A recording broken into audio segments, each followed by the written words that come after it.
በዚህ ቪዲዮ የስኳር በሽታን በተመለከተ እንዴት እንደሚከሰትና ራሳችንን እንዴት መጠበቅ እንደምንችል በዝርዝር እንመለከታለን። እንደምን አላችሁ የቻናላችን ተከታታዮች? ዛሬ በቀላሉ መከላከል ስለምንችለው ነገር ግን በሰዎች ዘንድ ትኩረት ስለተነፈገውና በዓለም ዙሪያ በሚሊዮኖች የሚቆጠሩ ሰዎችን እያጠቃ ስለሚገኝ የጤና ችግር እንመለከታለን። ይህም የስኳር በሽታ ነው። የስኳር በሽታ ምንድን ነው? እንዴትስ ይከሰታል? የስኳር በሽታ አይነቶች ውስጥ ምንድን ናቸው? እነዚህን ጥያቄዎች በዝርዝር እንመለከታለን። አብራችሁን ቆዩ። እስኪ መጀመሪያ የስኳር በሽታ ስንል ምን ማለታችን እንደሆነ እንመልከት። የስኳር በሽታ ወይም ዲያቤቲስ ሜሊተስ በሰውነታችን ውስጥ ያለው የስኳር መጠን ወይም ግሉኮስ ከቁጥጥር ውጭ ሲሆን የሚከሰት ስር የሰደደ በሽታ ነው። ግሉኮስ ሰውነታችን ለኃይል የሚጠቀምበት ዋናው የኃይል ምንጭ ሲሆን የምንመገበው ምግብ በተለይ ካርቦሃይድሬት የበዛባቸው ምግቦች ተፈጭቶ ካለቁ በኋላ መጨረሻ ላይ የምናገኘው ውጤት ነው። ታዲያ ይህን ግሉኮስ በሰውነታችን ውስጥ ያሉት ሴሎች እንዴት አድርገው ይጠቀሙበታል? እዚህ ላይ ኢንሱሊን የተባለ ወሳኝ ሆርሞን ሚናው እጅግ የላቀ ነው። ኢንሱሊን በጣፊያችን ወይም ፓንክሪያስ ውስጥ የሚመረትና ወደ ደም ስሮቻችን ተለቆ ከደማችን ጋር የሚቀላቀል ሆርሞን ሲሆን ግሉኮስ ከደም ወደ ሰውነታችን ሴሎች እንዲገባ የሚረዳ ቁልፍ ሆርሞን ነው። ሴሎቻችንም ግሉኮስን ለኃይል ይጠቀሙበታል። ያልተጠቀሙበትን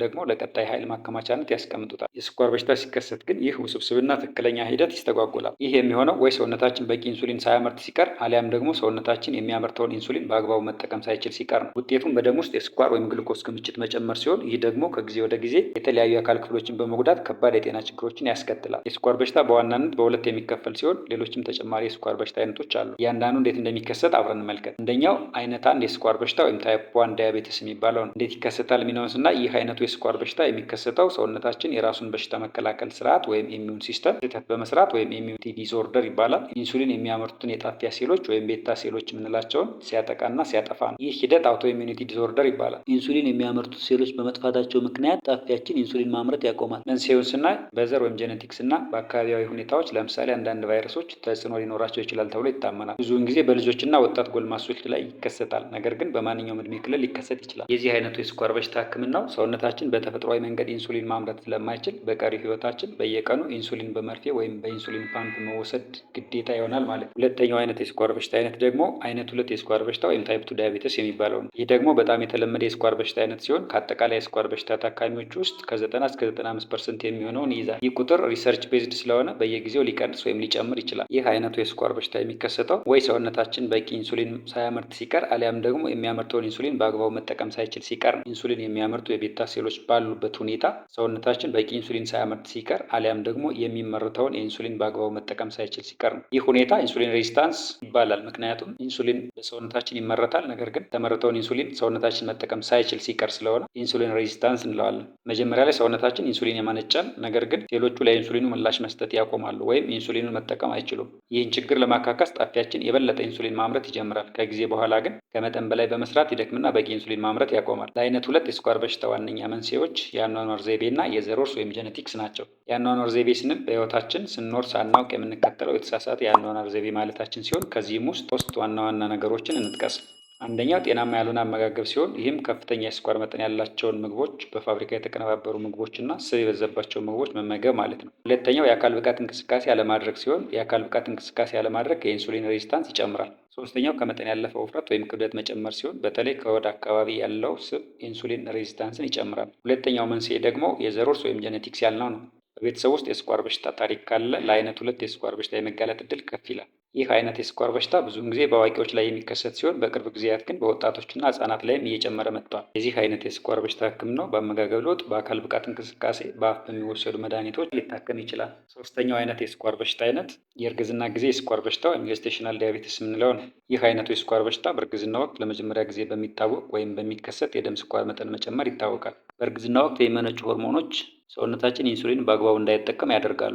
ይህም ኢንሱሊን ሬዚስታንስ ያልነው ማለት ነው። ይህም የሚከሰተው ነፍሰ ጡር እናቶች ላይ እንደመሆኑ መጠን የሚጠቁት ነፍሰ ጡር እናቶች ናቸው። የእርግዝና ጊዜ የስኳር በሽታ ከወሊድ በኋላ ቢጠፋም በእናቲቱና በህፃኑ ላይ ለቀጣይ አይነት 2 የስኳር በሽታ ወይም ታይፕ 2 ዳያቤተስ ላልነው አይነት የስኳር በሽታ የመጋለጥ እድልን ይጨምራል። አራተኛው አይነት የስኳር በሽታ ፕሪዳያቤተስ የምንለው ሲሆን ይህም የደም የስኳር መጠን ከመደበኛው ከፍ ያለ ቢሆንም የስኳር በሽታ ለመባል ከሚያስፈልገው ገደብ በታች ነው። የስኳር በሽታው በዚህ ደረጃ እያለ ወይም ፕሪዳያቤተስ የምንለው የስኳር በሽታ ላይ እያለ ሰውነት በቂ ኢንሱሊን ያመርታል ወይም ኢንሱሊን በአግባቡ መጠቀም ይጀምራል። ነገር ግን ሙሉ ለሙሉ መቆጣጠር አይችልም። ፕሪዲያቤተስ ስላለባቸው ሰዎች ለአይነት 2 የስኳር በሽታ ወይም ታይፕ 2 ዳያቤተስ ሜሊተስ ስላልነው ማለት ነው ለልብ ህመምና ለስትሮክ የመጋለጥ እድላቸው ከፍተኛ ነው። ይህኛውን አይነት የስኳር በሽታ በአመጋገብ ለውጥና በአካል ብቃት እንቅስቃሴ አይነት 2 የስኳር በሽታ ወይም ታይፕ 2 ዳያቤተስ እንዳይከሰት መከላከል ይቻላል። ምክንያቱም እንደ ስሙ ፕሪዲያቤተስ ስለሆነ አመጋገባችንን ካስተካከልና የአካል ብቃት እንቅስቃሴ ካደረግን ሁለተኛው አይነት ወይም ታይፕ 2 ዲያቤትስ ወይም አይነት 2 የስኳር በሽታ ያልነው እንዳይከሰት መከላከል እንችላለን። አሁን ደግሞ የስኳር በሽታ እንዲከሰት የሚያደርጉ ዋና ዋና አጋላጭ ምክንያቶችን በጥልቀት እንመልከት። አንደኛውና ዋነኛው የዘር ውርስ ወይም ጄኔቲክስ ነው። የስኳር በሽታ በተለይም ታይፕ 2 ዲያቤትስ ሚሊተስ ወይም አይነት 2 የስኳር በሽታ በቤተሰብ ውስጥ ሊተላለፍ ይችላል። ወላጆች ወይም የቅርብ ዘመዶች የስኳር በሽታ ካለባቸው ሌላኛው ቤተሰብ የመጋለጥ እድሉ ከፍ ያለ ይሆናል። ይህ የሚያሳየው የዘረመል ቅንብር ወይም ጄኔቲክስ ወሳኝ ሚና እንዳለው ነው። ሌላኛው ከመጠን ያለፈ ውፍረትና የአካል ብቃት እንቅስቃሴ ማነስ ወይም ኦበሲቲ ኤንድ ፊዚካል ኢንአክቲቪቲ የምንለው ነው። እነዚህ ሁለት ነገሮች ለአይነት 2 የስኳር በሽታ መከሰት ዋነኛ መንስኤዎች ናቸው።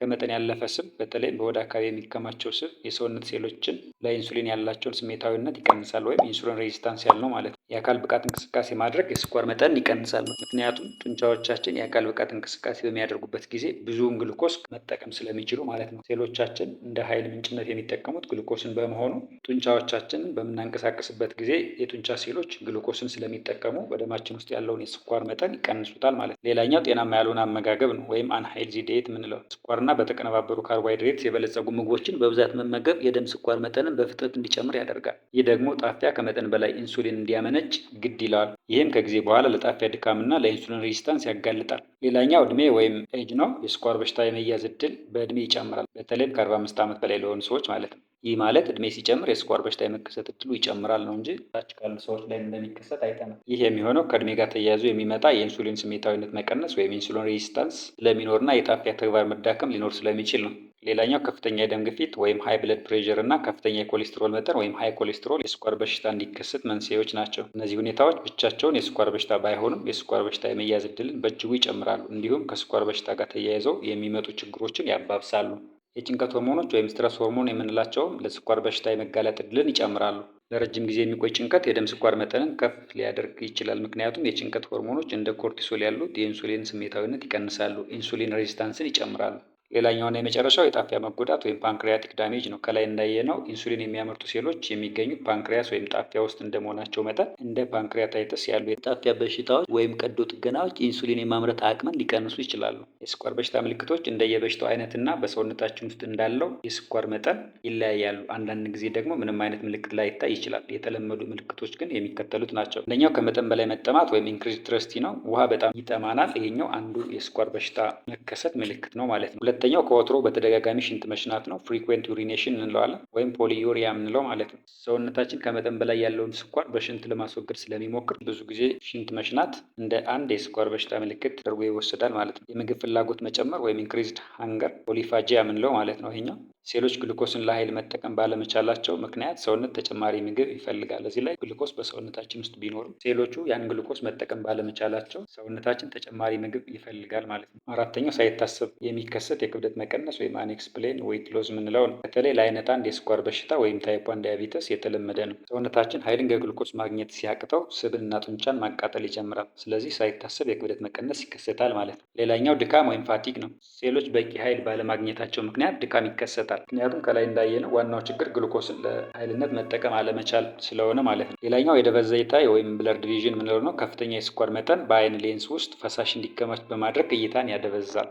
ሌላኛው የቁስሎች ዘግይቶ መዳን ወይም ስሎው ውንድ ሂሊንግ የምንለው ነው። በሰውነታችን ውስጥ ከፍተኛ የስኳር መጠን ካለ የደም ዝውውርና የነርቭን ተግባር ስለሚጎዳ ቁስሎቹ ቶሎ ለመዳን ይቸገራሉ። ሌላኛው የእግር መደንዘዝ ወይም መጠዝጠዝ ለምብነስ ኦር ቲንግሊንግ ኢን ፉት ኦር ሃንድስ እንለዋለን። ይህም የሚሆነው በነርቭ መጎዳት ወይም ኒውሮፓቲ ምክንያት ነው። ተደጋጋሚ ኢንፌክሽኖች ወይም ፍሪኩዌንት ኢንፌክሽንስ የመጨረሻውና የስኳር በሽታ ምልክት ከምንላቸው ውስጥ የሚመደብ ነው። በተለይ ሽንት ቧንቧ ኢንፌክሽን፣ የቆዳ ኢንፌክሽን እና የፈንገስ ኢንፌክሽኖች ይጠቀሳሉ። አሁን ደግሞ የምርመራ መንገዱን እንይ። ከላይ ያየናቸው ምልክቶች ከታዩባችሁ ወዲያውኑ ወደ ጤና ተቋም በመሄድ ምርመራ ማድረግ በጣም አስፈላጊ ነው። የስኳር በሽታን ለመመርመር ቀላል የደም ምርመራዎች በቂ ናቸው። ለዚህም የስኳር በሽታን ለመመርመር በሶስት አይነት መንገድ ማየት እንችላለን። አንደኛው የጾም የደም ስኳር ምርመራ ወይም ፋስቲንግ ብለድ ሱጋር የምንለው ሲሆን 8 ሰዓት ከጾምን በኋላ የሚደረግ የደም ስኳር ምርመራ ነው። 8 ሰዓት እንድንጾም ከተደረግን በኋላ ደም በመውሰድ ምርመራ የሚደረግበት ሂደት ነው ማለት ነው። ሁለተኛው አይነት የስኳር በሽታ ምርመራ ደግሞ የማንኛውም ሰዓት የደም ስኳር ምርመራ ወይም ራንደም ብለድ ሱጋር ቴስት የምንለው ነው። ይህም በማንኛውም ጊዜ የሚደረግ የደም ስኳር ምርመራ ሲሆን መጾም ሳይጠበቅብን በተገኘንበት ወቅት ደም ከሰውነታችን ውስጥ በመውሰድ የሚደረግ የምርመራ አይነት ነው። ሶስተኛውና የመጨረሻው ኤዋንሲ ምርመራ ወይም ሄሞግሎቢን ኤዋንሲ ቴስት የምንለው ሲሆን የደም ስኳር መጠን ባለፉት 2 ወይም 3 ወራት ውስጥ እንዴት እንደነበረ የሚያሳይ ምርመራ ነው። በመጨረሻ የምናየው መከላከልና ማስታመም የሚለውን ነው። የስኳር በሽታ እንዳይከሰት እንዴት መከላከል አለብን ከሚለው በተጨማሪ ከተከሰተ በኋላ እንዴት አድርገን ማስታመም አለብን የሚለውን እናይና እንጨርሳለን ማለት ነው። የስኳር በሽታን መከላከልና በሽታው ካለብንም በአግባቡ ማስታመም ይቻላል። ይህም ጤናማ አመጋገብን መከተል፣ አትክልትና ፍራፍሬ የበዛበት፣ ስኳር፣ ጨውና ስብ የቀነሱበት አመጋገብ መመገብ የስኳር በሽታ እንዳይከሰት ይከላከላል። መደበኛ የአካል ብቃት እንቅስቃሴ በየቀኑ ቢያንስ ለ30 ደቂቃ ያህል መጠነኛ የአካል ብቃት እንቅስቃሴ እንደ ፈጣን የእግር ጉዞ፣ መዋኘት ወይም ብስክሌት መንዳት ማድረግ ጥሩ ነው። ጤናማ ክብደትን መጠበቅ ወይም ከመጠን በላይ ውፍረት ካለ ክብደትን መቀነስ ለአይነት 2 የስኳር በሽታ ወይም ታይፕ 2 ዳያቢተስ ላልነው አይነት የስኳር በሽታ ተጋላጭነትን በእጅጉ ይቀንሳል። እንዲሁም ያለውን በሽታ ለመቆጣጠር ይረዳናል። መደበኛ የጤና ምርመራ ማድረግ በተለይ በቤተሰብ ታሪክ ወይም በሌሎች ተጋላጭነቶች ካሉብን መደበኛነት የደም ስኳር ምርመራ ማድረግ ተገቢ ነው።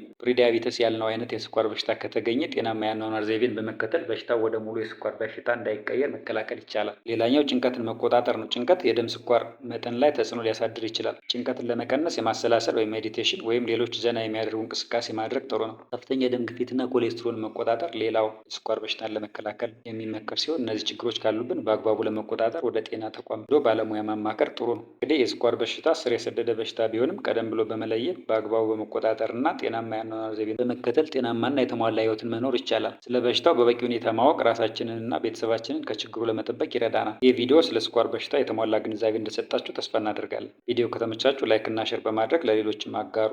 ጥያቄ ወይም አስተያየት ካላችሁ ከታች ኮሜንት ላይ ያስቀምጡልን ወይም በተቀመጡት የሶሻል ሚዲያ አድራሻዎቻችን ብታደርሱን ወዲያውኑ ምላሽ መስጠት እንችላለን። ተጨማሪ ማብራሪያ የሚያስፈልገው ኮሜንት ካለ ብትጽፉልን ሌላ ተጨማሪ ቪዲዮዎችን መስራት እንችላለን። ለተጨማሪ ጠቃሚ የጤና ምክሮችና አዳዲስ ጥቆማዎች ቻናላችንን ሰብስክራይብ በማድረግ ቤተሰብ ሁኑ። በቀጣይ ቪዲዮ እስከምንገናኝ ጤና ለሁሉም፣ ቸር ሰንብቱ።